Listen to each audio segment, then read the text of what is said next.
very warm welcome to Paul Dubsky from Ulysses Whiskey. Paul, thanks very much for joining me today. This is a special episode. Pleasure to be here. Thank you. Yeah, thanks, Paul. It's a special episode of the Celtic Whiskey pod because we're talking about an amazing new whiskey release and concept and a whole whiskey journey, I suppose, in Ulysses Whiskey. So maybe you can take it away first by telling us your own history and your voyage with whiskey and the drinks industry, and then we can go through the whole idea behind Ulysses Whiskey. Absolutely, be my pleasure. So I hope I haven't lost my Dublin accent completely. No, I it's am still there. excellent. I am a son of Dublin. I was born in Dublin in 1978. I went to the German kindergarten first off, and then I attended St. Killian's, the German school in Clonskee. Yeah. At the age of 14, my parents decided to relocate us to Prague. This is in 1992, so it was still Czechoslovakia back then. Okay, yeah. And we all moved over because my father's business was out here. Mm. And he was in the rag trade originally. So he used to import flannelette and into Ireland that was then cut and sewn into pajamas. So anyone wearing flannelette pajamas in the 60s, 70s, 80s, and 90s, they can thank my father for that. He also did other extremely exciting textile products like curtain lining, because in Ireland our windows are notoriously drafty. So you wouldn't just have your curtains that might have a color that you liked or a design that you liked. You'd also double up on them, and they'd have lining on the other side. Yeah. And pocket interiors. So if you're wearing a pair of jeans and you pull your pockets out, that'll have a particular type of material. Khakis as well, or suit pants. So very exciting stuff, you can imagine. Yeah. So we all moved out to what was then still Czechoslovakia, and there was a plan to stay here for 5 years. That was the agreement between my mother and my father, so that my father could have grab the bull by the horns and really make a go of things. After 5 years, they moved back, my younger brother and my sister as well. And I decided to stay in Prague. Okay. And Yeah. I actually took over the family business, which at that stage was the textile business had kind of evaporated. There were 250,000 people in the textile industry in Czechoslovakia in 1992. Really? By 97, most of the large mills they lost business to Asia. Of course, yeah. Many of the companies were tunneled, which was it's a Czech contribution to the English dictionary, like the word robot. Basically, monies were embezzled from the companies, and they were tunneled out, and they went bust. So instead of exporting textiles, my father started importing beverages into the Czech Republic, because he also had a beverage company in Ireland and in the UK called St. Stephen's Wines. And he actually launched Archer's Cider in Ireland. He had it, I think, in the 1980s. And he did various French wines, and he did American wines. And he launched Volvic mineral water in Ireland, which to this day is the #1 still mineral water in the market. And we drink a lot of mineral water, yeah. So, which is ironic, Ireland being as rainy as it is, we've actually got wonderful groundwater, but much of it is imported from overseas. So he had all those drink connections and put them to good use. And he got the agency for William Grant's & Sons for their private label business, a company called Quality Spirits International, based out of Guernsey. And he actually used to import Jameson to communist Czechoslovakia in the 70s and 80s, I think it was. So my father got the agency for Murphy's Beer when I was still in school. I was going to the German school in Prague, Mm. um, and um, we haven't had this conversation yet, so you don't know. I'm pretty dyslexic. In fact, I'm very dyslexic. If dyslexia was a town, I'd be the Lord Mayor. So I repeated first class at St. Killian's in Dublin, and then I Mm. repeated seventh class at the German school in Prague. So I did put in all the years, but I left school prematurely. I left school 2 years before my leaving cert to Hmm. join my father's business and to be the marketing and sales director of Murphy's Beer, a product that I wasn't even legally allowed to drink at the age of 17. Very good. So the family went back in 97, back to Ireland. I stayed and I promptly got the Heineken agency. And then I had Carlsberg, Copperberg. I launched Hendrick's Gin in the Czech Republic, Sailor Jerry Rum, Lovely stuff. uh, Yeah. and Magner's Cider, Beamish, Foster's, Newcastle Brown Ale, uh, Strongbow, loads of brands. Um, but the same thing kept happening to me, and that was because of mergers and acquisitions on the world stage in the drinks industry. Um, every other year, I'd lose a supplier, Of course. and Yeah. Yeah. that can be very painful. You might have, I think we had 2,500 customers for Heineken. We sold it all over the country, bars, clubs, pubs, discos, restaurants, petrol stations, supermarkets, wholesalers, cash and Mm. carry, you name it, all of it. This But is when we lost, it's one of the things that people don't realize about the drinks industry, that this happens all the time, and companies spend so long building up products and then they get taken away from them as soon as they've done a good job and sent on to a bigger company. Sorry, I'm interrupting you, but yeah, I've no, seen no, that you're firsthand absolutely right. myself. Yeah. Yeah. No, and thank you for saying that because otherwise people would think, oh well, Paul's not very good at what he does. Mm. And this is just par for the course. This is what happens to everybody. Yeah. Um, but basically, I'd summarize it like this: if you don't own your own brand, you don't control your own destiny. Mm. Yeah. And that's what led me to think about what I might launch, what drink, what brand. And I thought about it for years and I researched all sorts of different things. I had lots of ideas, some of them good, some of them god awful. But finally, I arrived at this Ulysses Whiskey brand, which was a eureka moment. Mm. And I've been putting all my time and effort and resources into it. Yeah. And I'm super, super fired up about it.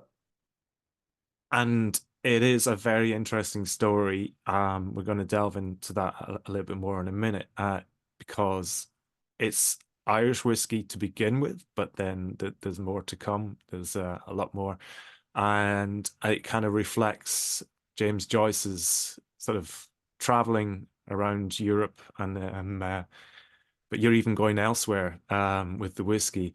Um, so a little bit about James Joyce, and he has some connections with the whiskey world, like people who may have read Finnegan's Wake. He mentions a guy called Mr. Allen in that, I think, who apparently is based on his dad's old boss at Phoenix Park Distillery, and yeah, he probably had a bittersweet relationship with alcohol. I think it's fair to say, because his dad didn't do well in the whiskey industry, um, but he certainly liked to drink alcohol. We know that, don't we?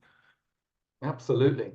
Um, So yeah, his father made a unfortunate investment into that distillery, Mm. and it went pear-shaped, and that was the end of the family fortune.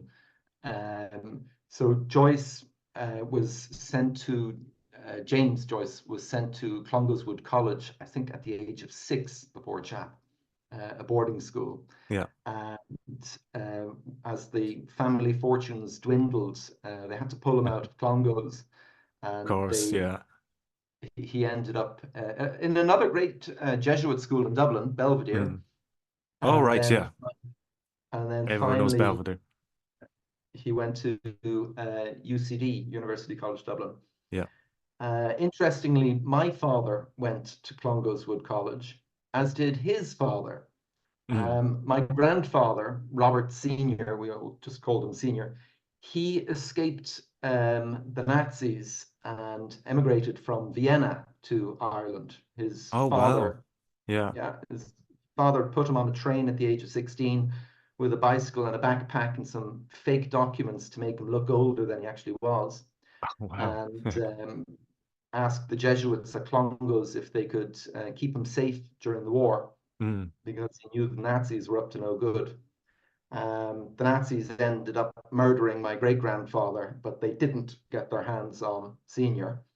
Right. And that was thanks to the Jesuits at Clongowes College. Yeah. So it's all connected. Mm.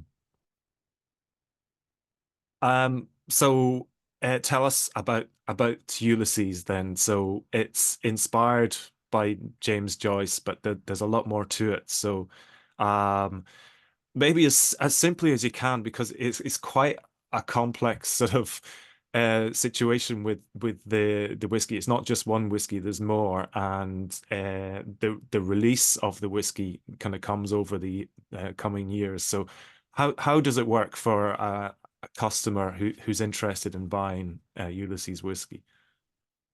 So in very simple terms, um, we're releasing 18 whiskies over the course of 18 years, Mhm. named for the 18 episodes of James Joyce's Ulysses. And each whiskey is going to come from a different distiller from around the world. Yeah, The reason why we're doing that is because when Joyce first wrote Ulysses, he published it in a magazine called The Little Review in the US. Um, as each chapter was finished, they then published one of the chapters, one of the episodes, he called them. yeah, So we took inspiration from that and thought, okay, so let's not do one whiskey called Ulysses. Let's come out with 18 of them, and let's release them over the course of 18 years, always on Bloomsday, so June the 16th. great. Yeah. And if we were to do that and start this year, then the final release will be in the year 2041, which will actually be the centenary of Joyce's passing. So the next 18 years are a build-up to the celebration of the 100th anniversary of Joyce's passing. So then we thought, right, where Joyce was obviously born in Ireland, but it was still a part of the British Empire back then, and he left Ireland as a young adult. Basically, he eloped with his girlfriend, and they moved to Trieste, where he thought he was going to have a job with the Berlitz language school as an English teacher. But Okay, when he yeah. turned up, he was told there was no job for him. But the chap who ran the Berlitz school there was opening up another one in Pula. So he said, "Come down to Pula and I'll give you a job there." So Mm. um, he moved down. Um, uh, then he went back to Trieste, which is where he started to write Ulysses. It took him 7 years to write the novel. It was completed in 1922 when it was Oh, first wow. published. So he started writing it in Trieste, and Mm. then the family moved. They lived all over Trieste in several different apartments. They were nomadic, and then they moved to Zurich, and then it was off to Paris, and then it was back to Zurich, which is where Joyce is actually buried, Mm. with a British passport, not an Irish one. So in Oh, yeah. 1941, he could have had an Irish passport. He Okay. chose to keep his British passport, never applied for an Irish one. Um, interestingly, the Nazis during the Second World War thought that Joyce was a spy for the Allies. He wasn't. No one ever found any evidence for it. Mm. At one stage, they thought that his um, very strange writing style was code for Of troop course, yeah. movements. That's understandable. Yeah. Yeah. So Joyce's that all of that is to say that Joyce had a very nomadic life. Mm. And I thought, okay, um, if Joyce were alive today and I could consult with him on this whiskey project, um, what would he say? How would he do it? So that's basically the first filter that any idea that I have goes through. Would Mm. Joyce have done it? And then the second filter is can if it passes the first filter, the second filter is can I actually do it? Can I Yes. execute on That's the an difficult idea part. that he might have had? Yeah. But if it can't be done, then unfortunately it won't be done. Mm. But there are, I go back to my comments on my dyslexia earlier. I have a lot of ideas every day, and over time they accumulate. So, yeah, what we're doing is 18 whiskies over 18 years, named for the 18 episodes of Ulysses. Yeah. And we don't have our own distillery. So we are working with distillers around the world. Of course, we've got a partner in Ireland Mm. because Joyce was Irish. Yeah. We have a partner in Italy because at the time that he lived in Trieste, of course, it was the Austro-Hungarian Empire, but today it is Mm. Italy. Yeah.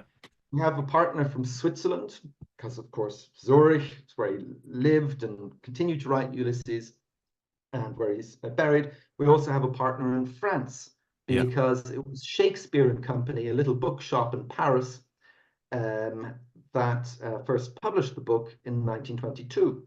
I think that And image then behind you that I can see is Shakespeare and Company, isn't it? Is that him it is, chatting to the owner? Yeah. yes, Yeah. indeed. And he's got his eye patch there. Yeah. I'll get back to that later when I tell you about some of the fun things that we're going to be Yeah. doing. So then the book was banned Mm. immediately, and you Best couldn't. publicity you can get. Right. So, but isn't it? I mean, the best thing that Mm. ever happened to Red Bull, the energy drink, was it was banned in Germany and France. Okay, never French realized German that. Yeah. tourists, Yeah. they would go to Austria for skiing. They'd drink Red Bull. They'd Yeah. go home, and there was massive demand, but the authority banned it. They said, too much taurine, caffeine, whatnot. Too much caffeine. Yeah. And then it became a cult drink, Yeah. and people would buy it and take it home, and then people would mix it with vodka, and Red Bull would print on their cans in red font, do not mix with alcohol, which only encouraged people to do it more, which Of course. Yeah. you shouldn't abuse alcohol. But yeah, so being banned was probably the best thing that ever happened to Mm. Ulysses. Yeah. Um, In the US, any copy that was smuggled in and was found was burnt, and they'd lock you up. Um, that ban went on for 12 years from 1922 until 1934. It was banned in the UK. Um, they did try to print it. One printing house Mm. did take money to print the book, but once they printed, uh, I forget how many copies it was, but it might have been 1,000. The printer read the thing, was horrified. Uh, he thought that he'd be thrown into jail, so he handed over one book to it was either Joyce or one of his colleagues, and said, never call me again. And he guillotined all the other books, Oh, all of them. wow. Oh, God. He destroyed Imagine them how all. much they'd be worth these days. Yeah, so a first edition 1922 Mm. copy of Ulysses would set if it's a signed copy, the first 150 were signed, $300,000. Ooh. Yep. right? So the the book was banned everywhere. That said, there were some brave people that did buy it and did smuggle it into various different countries. Of course. Yeah. And then it was all it's been translated into more than 30 languages now. Hmm. But some of those translations started very, very early. So the first translation was German, which Hmm. is interesting. You would have thought it would be France, the 1920s Paris, as cool as it True. Yeah. was. Yeah. But it was actually the first translation was German, the second was French, the third was Czech, the fourth was Japanese.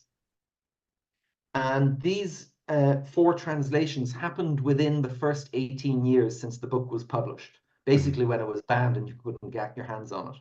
Yeah. So I thought to myself, well, why don't we celebrate those translations? Because they're going to happen in the next 18 years, or the centenary of those translations are going to happen in the next 18 years. Yeah. So on the centenary of the German translation, we'll have a German whiskey to go with it. On the centenary of the French translation, French whiskey. On the centenary of the Czech translation, Czech whiskey. And on the centenary of the Japanese translation, a Japanese whiskey. And I desperately, desperately want to ask Bill Murray to Oh, wow. recreate.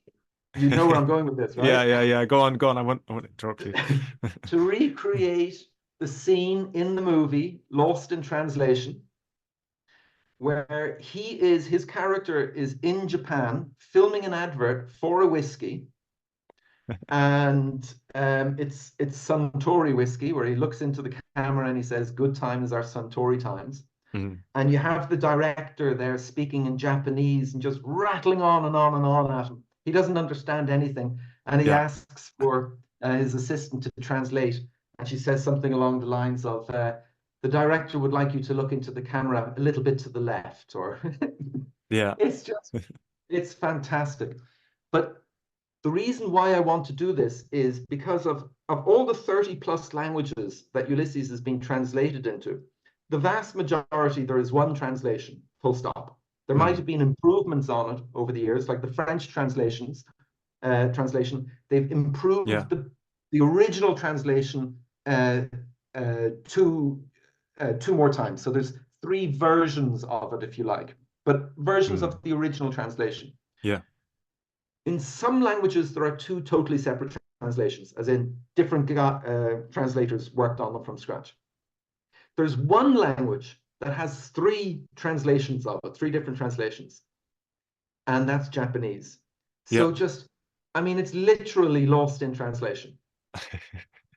You, Oh well, you, hopefully you, one of them isn't that lost. Hopefully you got it right at least once. I think it's fantastic.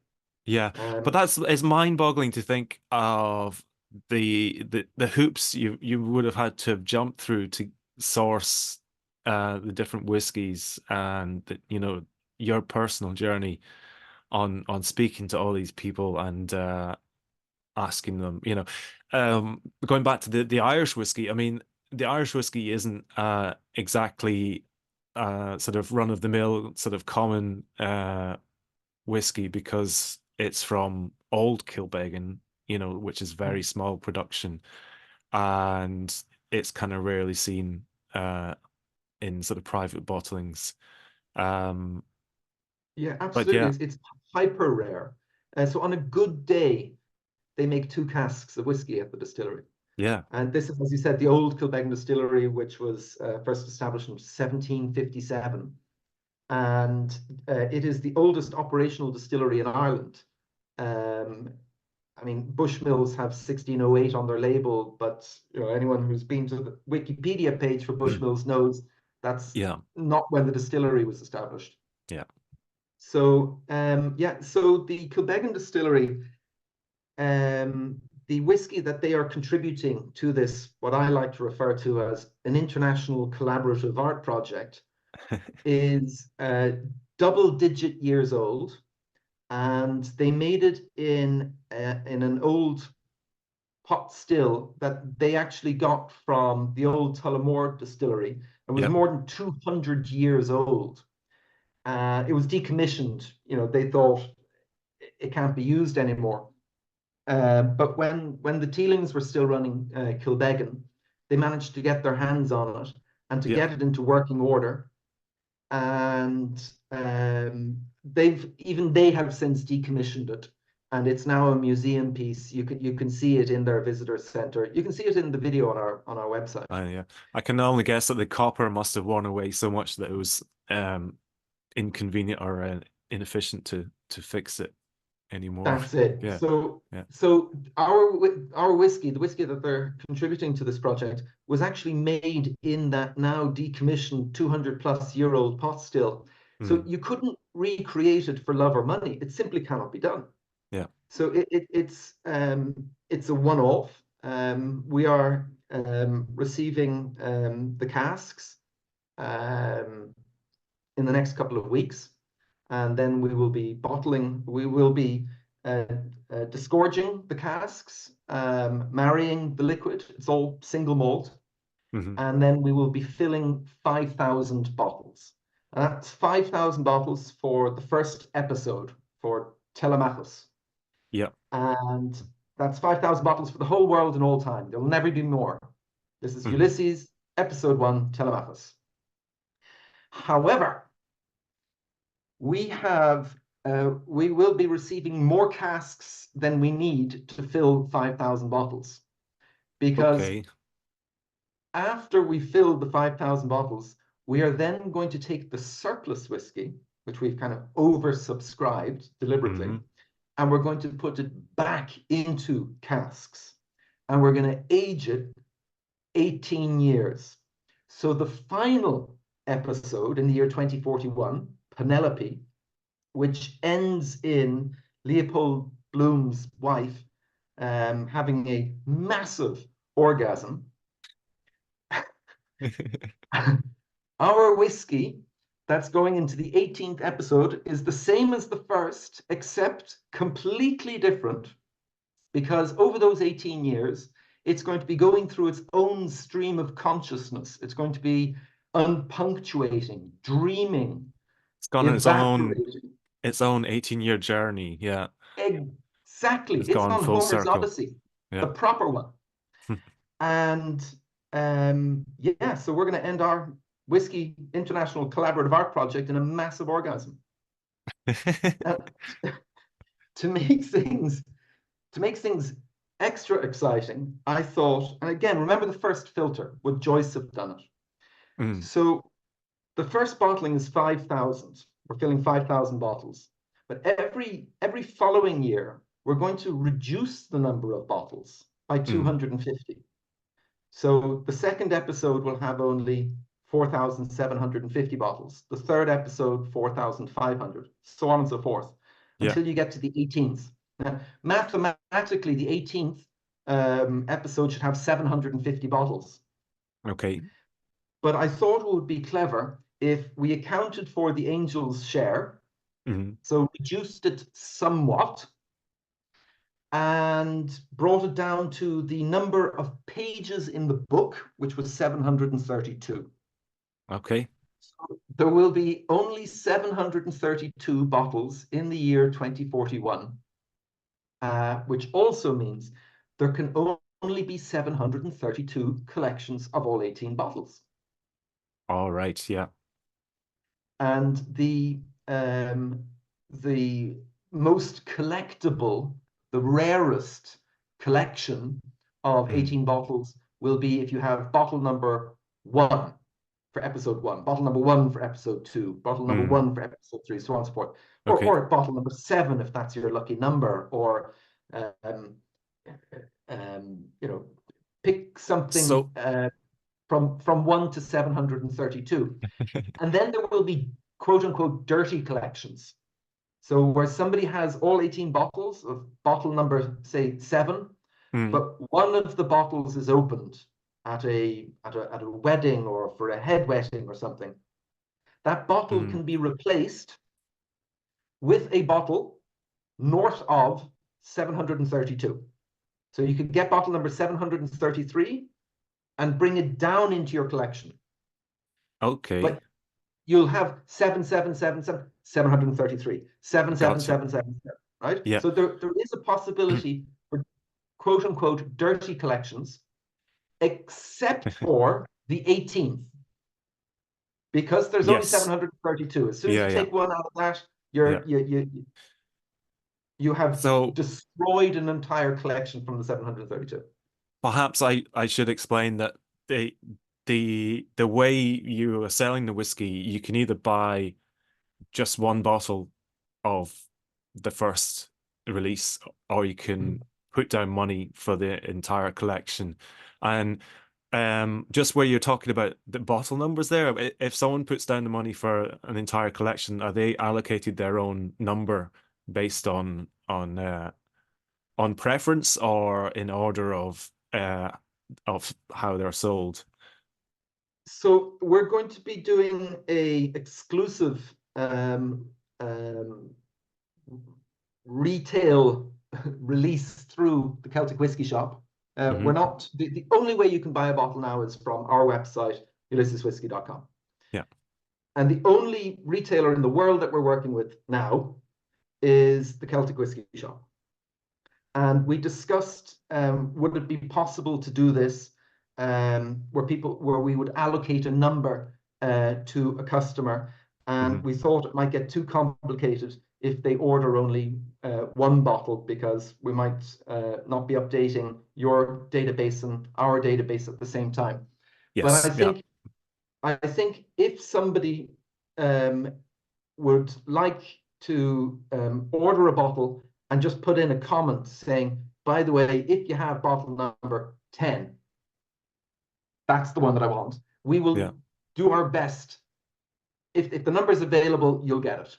Yeah. But we just can't promise that the number will be available, right now or in a day or two. Yeah. So it is basically first come, first serve. If you want to claim a number, you can claim a number. Yeah. Um, Just to clarify, you can buy a bottle from the first, the second, the third, the fourth, all the way through to the 17th episode. mm, What you're doing is you're reserving a bottle, because, technically the bottle isn't here. yeah. It, it, if it doesn't even exist, it won't until we have disgorged the whiskey from the casks, Yeah. marry the liquid, put it into bottles, and then ship it to you on June the 16th of that year. For Bloomsday release. Yeah. So Yeah. you could definitely argue that this is a bit of a bug. Hey, I want to buy a bottle of whiskey, but you can't do that here. You can only reserve a bottle of Mm, whiskey. But the bug is the feature. yeah. If And the bottle doesn't exist, well, people if like the waiting bottle for doesn't things. exist, it can't be broken, it can't be stolen, and it can't Mm, be faked. yeah. The bug is the feature. So it is, I would, maybe I'm too close to it. So it makes perfect sense to me. And other people will be thinking, this guy's high. What's he thinking? No one's going to reserve a bottle in advance that doesn't exist. But I'm telling you, a bottle that doesn't exist is the only bottle that you want to reserve in advance, Hmm. because it can't Yeah. be broken, stolen, or faked. Yeah. So that's just to say that this isn't a challenge. It's deliberate. Yeah. It's done on purpose. And this is where things get very interesting for people that want to collect. Now, I think we're going to have two types of patrons. I say patrons because this is an international collaborative art project. Yeah. So anybody who reserves a bottle is a patron of this project. And with their support, this project will become a success.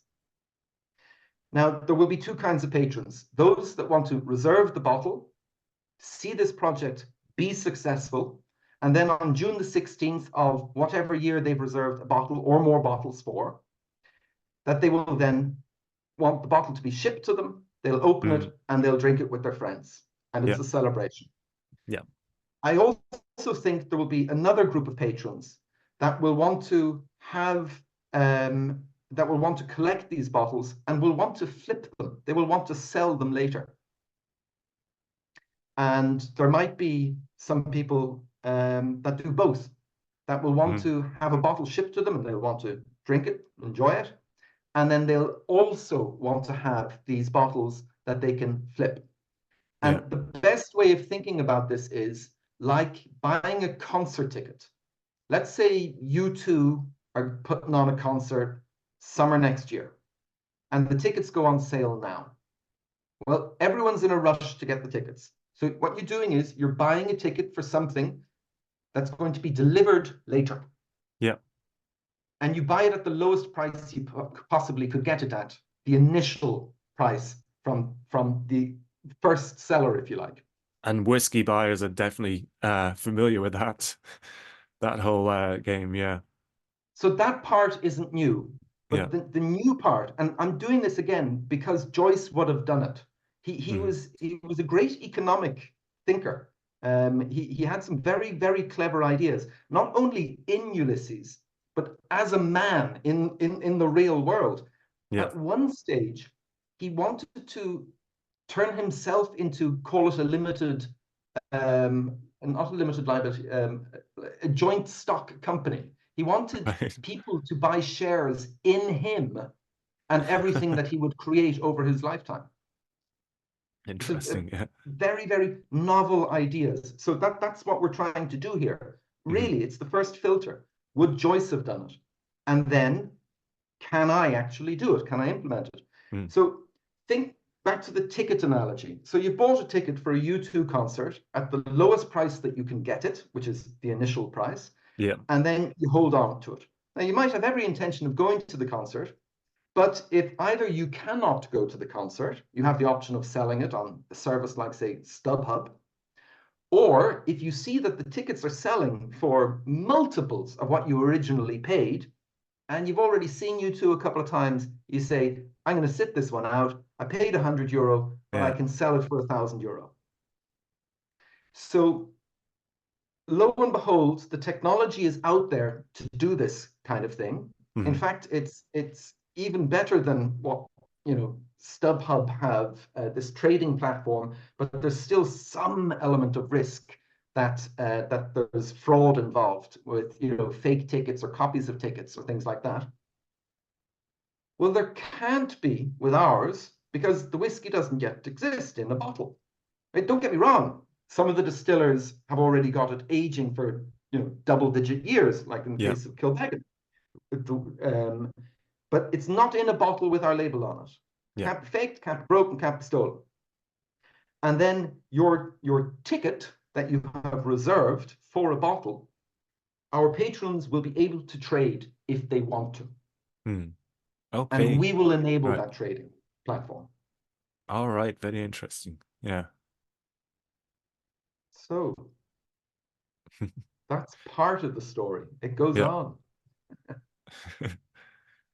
So Yeah. I mentioned a couple of the different whiskies, the German, the French, the Swiss, the Italian, the Czech, the Japanese. I'm super excited about our 12th episode, which will celebrate it's going to be an American whiskey. Okay.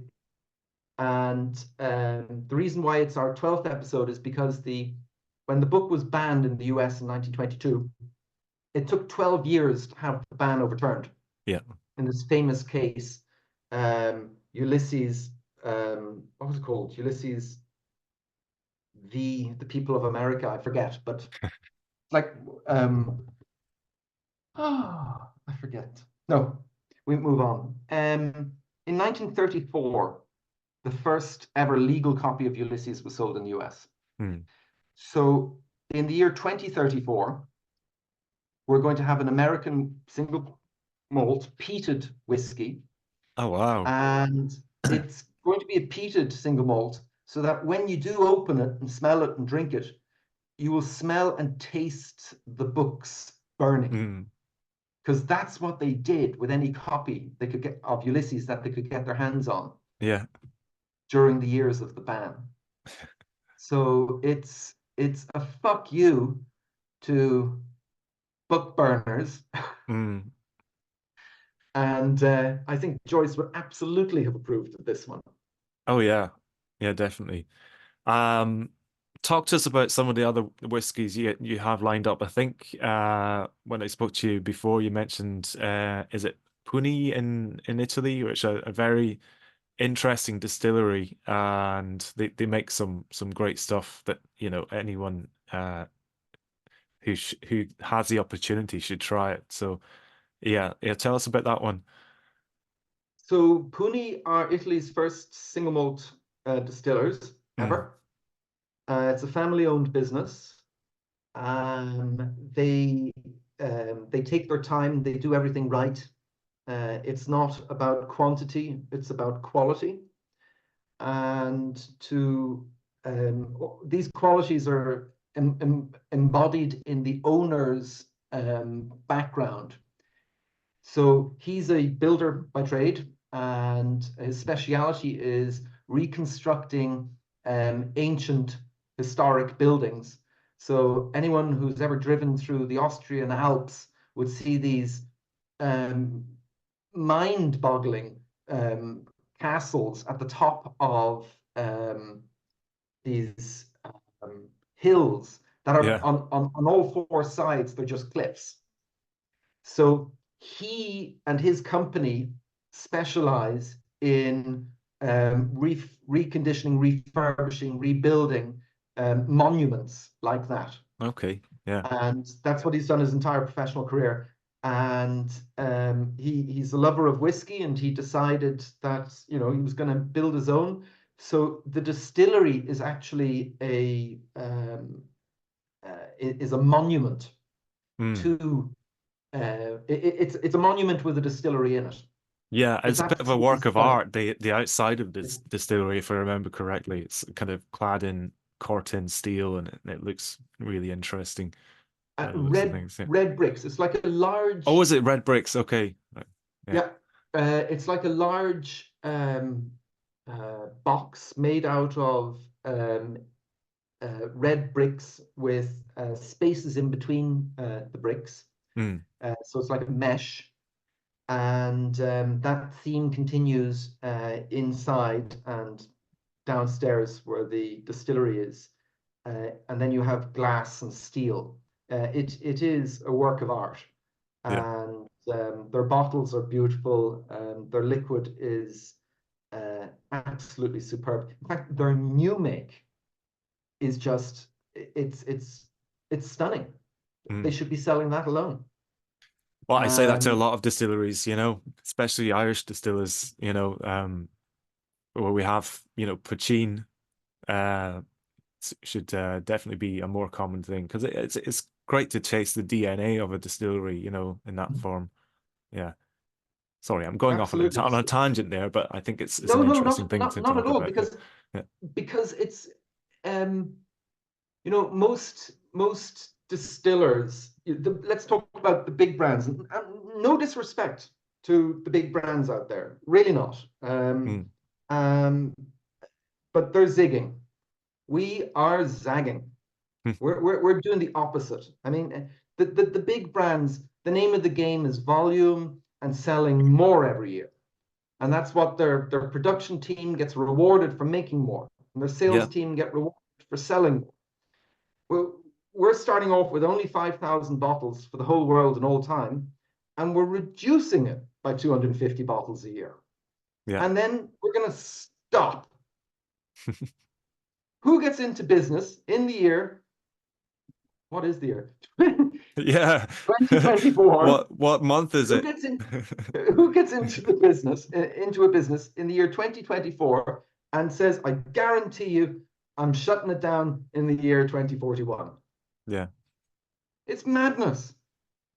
But But that I admire that because you are enthusiastic about it, and you're enthusiastic about James Joyce and whiskey and the drinks industry, and it's a great way to do it. It's like uh, a rock band bowing out, in style rather than going on for years and years and years, I like that. I just never saying thought about it that way. this is enough, we're done. Good night. Yeah, I think um oh, Pulp Fiction, Quentin Tarantino. Didn't Mm. he say at the beginning of his career that he would only make a certain amount of movies and that's it? Oh, did he? Yeah. Yeah, I think he said, he's going to make 10 movies and then that's it. Okay. Yeah. And I forget what the numbers are. He might be at movie number 8 already or something. So yeah, it's a bit like that. So Yeah. it's 18 whiskeys over 18 years, named for the 18 episodes of Ulysses, always less. And because we're releasing it always on June the 16th on Bloomsday, which is named Yeah. after the lead character of the book, Leopold Bloom. Did you know that Bloomsday is the only work of art that has an annual international celebration? There is Yeah. literally none other. There's no Mona Lisa Day, there's no Statue of David Day, there's no Eiffel Tower Day. It is only Bloomsday. Sure, there are lots of art festivals and music festivals and whatnot, but to Mm. one work of art, there's only Bloomsday. Yeah. And it truly is celebrated all over the world, always on June the 16th. And people get dressed up and they go out and they party together. There's some reading from Ulysses, some poetry, some song. It is fun. It Mm. really is fun. That's why people do it by their own, under their own steam. This is no one's promoting them to do it. No one's throwing money at them to do it. They're doing it because they're basically a tribe. Oh yeah, definitely. Yeah, I've seen that the whole thing unfold because the shop is obviously on Dawson Street, and every year I would see them pass by on June the 16th, isn't it? Bloomsday. It is June Yeah, yeah. 16th. Yep. And it was always very fascinating to see them, everyone dressed up in the finery on their way to Davy Burns, isn't it? Yes. Where they'd end up. Yeah. Which features in the novel. So there's all sorts of fun things that we want to do because Mm, we want it to be engaging. We want to increase the size of the tribe. We want mm. more people to come in and if you end up reading parts of Ulysses, brilliant. If you end up reading the whole thing, fantastic. But there's also more than 100 books that have been written on Joyce, Yeah. Well, the about customers, Joyce. even if they haven't read Ulysses, they essentially would have 18 years to get through it. You could do Yeah, do exactly. an episode every year.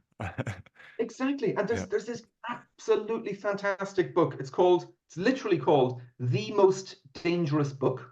It was written Mm. by a guy called Kevin Birmingham about 10 or 11 years ago, I think. And it's about the times in which Joyce lived. Mm. So what was his living experience and why did this man end up writing Ulysses? And then how was it All right. published and what were the trials and tribulations of getting it published? It is That fantastic. sounds So fascinating because I know little nuggets of what he got up to and everything, and his time in Paris just sounds fascinating. Hanging out with all these amazing writers at Shakespeare and Company. But yeah, I'll definitely have to read that. It sounds fascinating. I Mm. do, and it's just, and then this tribe, people coming together that hopefully over the next 18 years will actually be meeting, will be congregating at Mm. the different distillers. So it's 1 year we'll be meeting at the Kilbeggan distillery.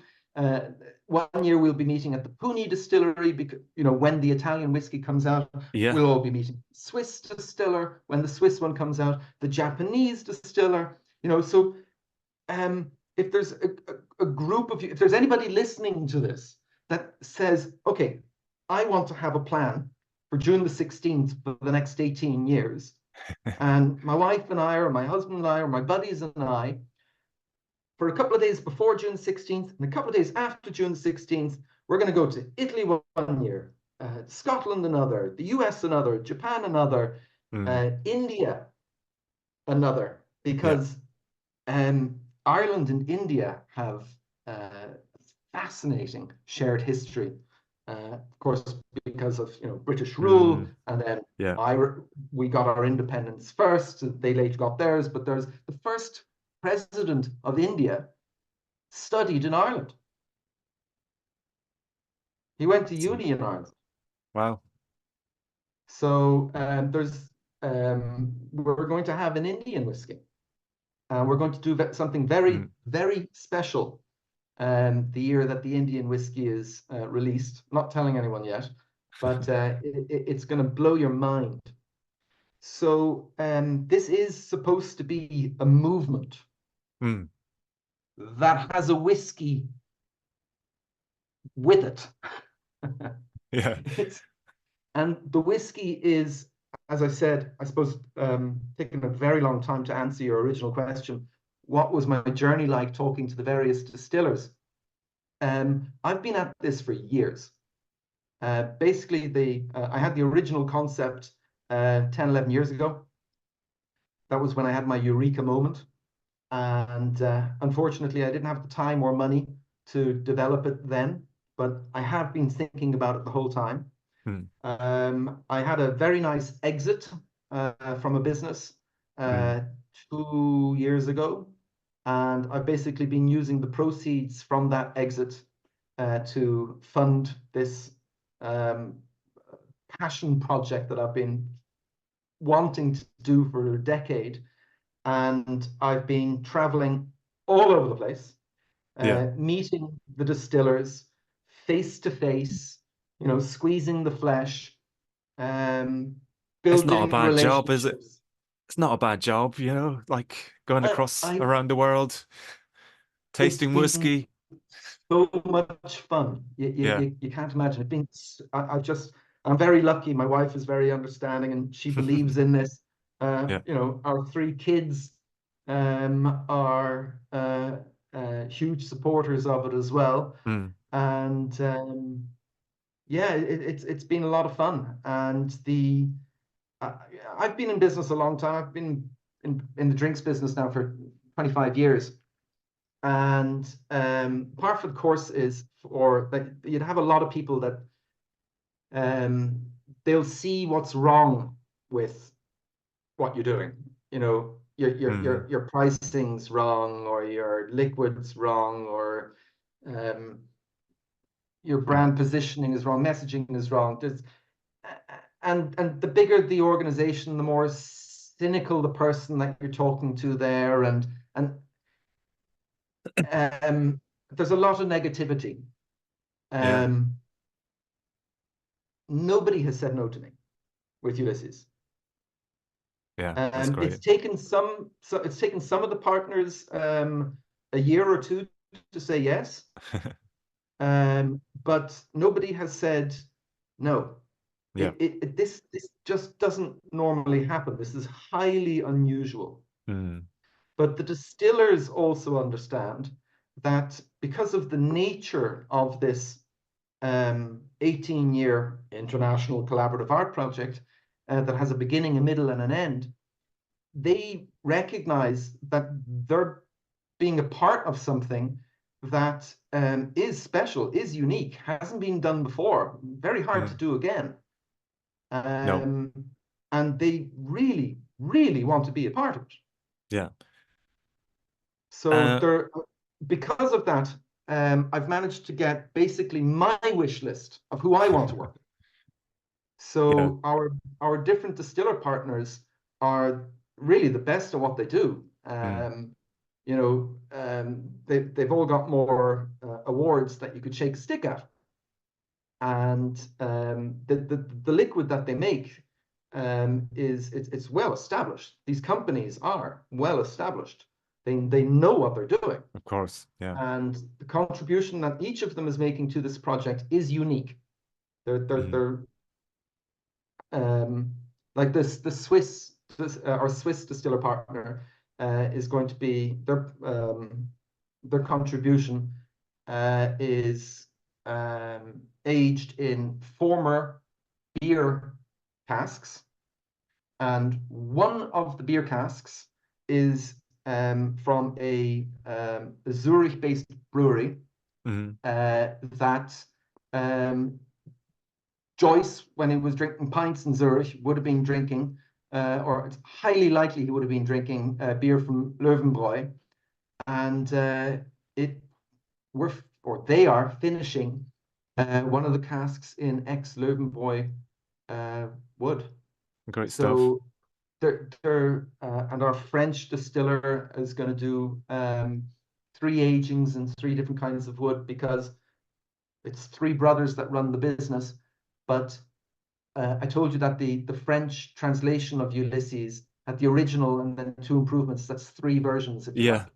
yeah. So everything is connected, and I don't think anybody else does things this way because it's complicated and it's Mm. intricate, and and that's exactly why I want to do it. Yeah. And there's so much more we could talk about.